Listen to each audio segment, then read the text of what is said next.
Non, à présent, la mort du journaliste d'Al Jazeera, Anas Al-Shari, je vous disais la réaction de Reporters sans frontières pour qu'il s'agit d'un assassinat revendiqué par Israël.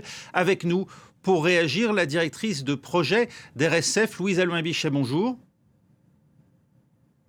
Bonjour. Vous ne souscrivez donc pas, on l'imagine, aux accusations d'Israël selon lesquelles Anas al-Sharif aurait été délibérément ciblé en tant que chef d'une cellule du Hamas en charge de préparer des attaques de roquettes contre des civils et des soldats israéliens.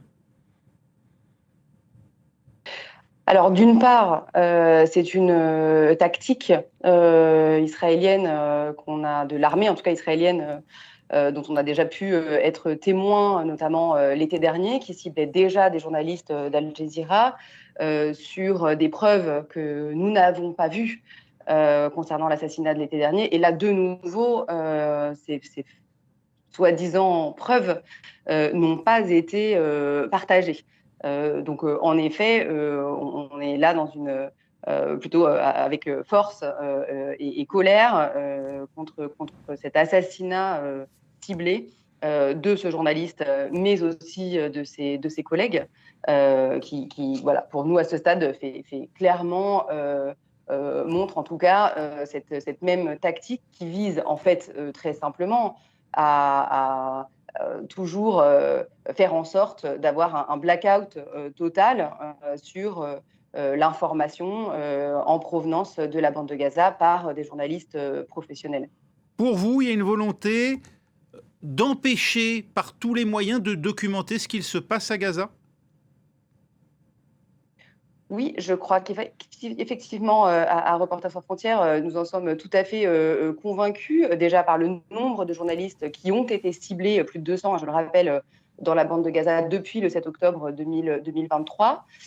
Par ailleurs, cette attaque, pour revenir sur celle d'hier soir, cet assassinat avait clairement été voilà, prémédité, prévu. Il y avait des alertes très claires et la communauté internationale aurait dû réagir. Oui, les attaques sont ciblées, on le démontre, on le montre et on rapporte ce ciblage perpétuel. Et je rappelle également que les journalistes internationaux sont interdits d'entrer sur le territoire gazaoui.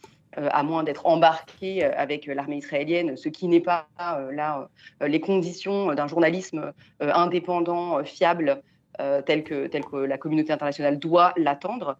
Donc oui, en effet, le ciblage des journalistes et plus largement de l'information plurielle indépendante est tout à fait ciblé enfin tout à fait voulu, souhaité, fait l'objet d'une tactique de l'armée israélienne.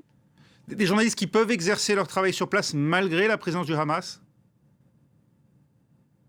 Alors, c'est tout à fait une possibilité. En tout cas, nous, les journalistes que l'on peut soutenir à distance, le font. Évidemment que c'est une tâche ardue qui nécessite là encore du professionnalisme, nécessite des gens formés, dont encore une fois c'est le métier et qui savent naviguer dans ce contexte-là de conflit extrêmement intense. Et c'est pour ça que c'est ces journalistes-là qu'il faut absolument laisser travailler, mais aussi protéger, sécuriser. Et là encore, la communauté internationale a un rôle déterminant à jouer.